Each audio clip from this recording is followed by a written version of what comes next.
Eduardo Riancipel. Merci, Monsieur le Président. Je pense qu'à l'issue de ce vote, de cette motion, il faut aussi que l'on puisse, au sein de cette Assemblée, se dire un certain nombre de choses, compte tenu des dangers qui pèsent aujourd'hui sur l'avenir de Marne-et-Gondoire, c'est-à-dire du maintien de cette dérogation, préservant le périmètre actuel, celui fondé en son temps par Michel Chartier et ceux qui l'ont accompagné jusqu'à présent, car chacun se rappelle des débats. Dans mes fonctions de député, j'ai soutenu et obtenu avec vous tous cette dérogation de la part de l'État. Je n'étais pas seul, m'accompagnait Vincent Eblé, sénateur, Émeric Brier, député de la 10e circonscription de Seine-et-Marne, et à votre demande, à la demande du président Chartier qui s'était exprimé au nom de tous ici, nous avons obtenu cette dérogation et c'était quasiment inimaginable que nous puissions l'obtenir. Chacun se rappelle des difficultés que nous avons dû franchir et cela s'est fait quasiment dans les derniers jours à Matignon pour que nous puissions en effet avoir de la part de l'État la garantie d'obtenir cette dérogation. Malgré cette motion que nous avons votée à l'unanimité, il y a un danger certain qui pèse, ça a été dit, sur l'avenir de cette dérogation lors de la prochaine réunion de cette commission régionale de coopération intercommunale, la CRCI. Et il faut qu'on se dise les choses en transparence au sein de cette Assemblée, parce que sans quoi ce seront des jeux dans le dos des habitants, dans le dos d'un certain nombre d'autres assemblées élues, que se fera et se décidera l'avenir de Marne-et-Gondoire, c'est-à-dire sa destruction. Aujourd'hui, c'est la disparition pure et simple de Marne-et-Gondoire qui est possible si un amendement en ce sens est déposé lors de cette CRCI. Et chacun sait aujourd'hui les intentions qui peuvent exister des uns ou des autres, et on peut se le dire. Chacun connaît la possibilité que Jean-Jacques Barbeau, président du conseil départemental de Seine-et-Marne, dépose un amendement pour rattacher Marne-et-Gondoire à d'autres intercommunalités pour lesquelles nous nous sommes battus pour l'obtenir. Je crois qu'il faut que nous pesions tous de notre poids politique d'élus dans cette Assemblée en direction du président Jean-Jacques Barbeau, si toutefois il avait l'intention de déposer ou de faire adopter par d'autres cet amendement.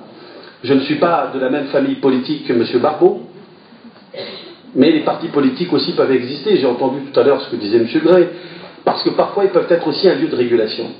Je propose que nous nous adressions publiquement, par lettre, tous ensemble, et peut-être davantage à l'ensemble des élus qui sont membres de la même famille politique que M. Barbeau, les élus du parti Les Républicains, anciennement l'UMP. C'est à vous aussi de vous mobiliser, si vous êtes vraiment contre le fait que Marne-et-Gondoire disparaisse, contre le fait que Marne-et-Gondoire ne dispose plus de cette dérogation, qui est un cas quasiment unique en France. Il a fallu se battre. Il a fallu vraiment se battre, parce que nous n'étions pas dans les critères de la loi. Mais grâce à votre mobilisation autour de Michel Chartier, qui effectivement avait parlé des spécificités du territoire, et que nous avions aussi obtenu pour le Val d'Europe une dérogation. Je le rappelle, alors que l'État voulait au départ marier dans un grand bloc de près de 400 000 habitants ces 5 intercommunalités qui aujourd'hui qui existaient préalablement. Et c'est un danger qui existe. Et le 19 octobre prochain, on peut assassiner Marne-et-Gondoire. Si nous sommes contre cet assassinat qui peut exister, ou ce démantèlement de notre territoire, ou plutôt son raccrochement à une autre intercommunalité, chacun connaît les possibilités, puisqu'aujourd'hui nous prévoyons que Marne-et-Chantrenne, Val-Maubuée et Brie-Francilienne forment une seule intercommunalité. Ça a été le respect des élus qui l'ont porté depuis longtemps. Marne-et-Gondoire s'est battu et nous avons été à vos côtés, moi comme parlementaire avant que je ne siège dans cette honorable assemblée, pour défendre, et nous l'avons obtenu. Y compris moi-même, je n'y croyais pas dans les derniers jours, tellement on avait une fin de non-recevoir de la part de l'État, et c'est à Matignon encore une fois que les choses se sont décidées. Je crois qu'aujourd'hui nous avons la possibilité de sauver Marne-et-Gondoire dans les jours qui viennent, parce que c'est une affaire de jour. C'est une affaire de jour.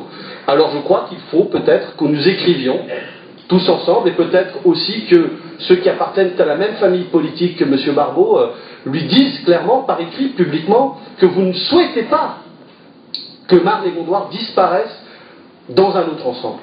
Si nous ne faisons pas cela, alors j'ai la certitude que Marne-et-Gondoire disparaîtra le 19 octobre, et plus précisément au 1er janvier 2016, date à laquelle doivent renaître ces futures intercommunalités.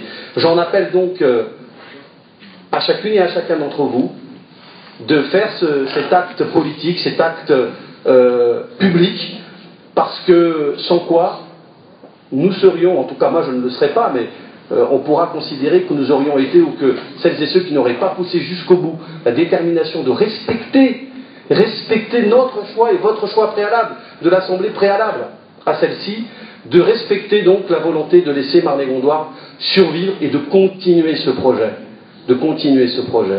Sans quoi, je pense que nous risquions, et ceux qui ne le feraient pas, risqueraient d'être considérés comme complices de cette tentative de destruction de Marne-et-Gondoire. Je fais cette proposition, je pense qu'elle est simplement cohérente avec ce que nous venons de voter, et je crois que nous avons les moyens de dire à M. Barbeau et à tous ceux qui voudraient proposer un amendement en ce sens, qu'on ne peut pas le faire dans le dos des élus de cette Assemblée, et ce d'autant plus que ici nous sommes dans l'unanimité la plus totale.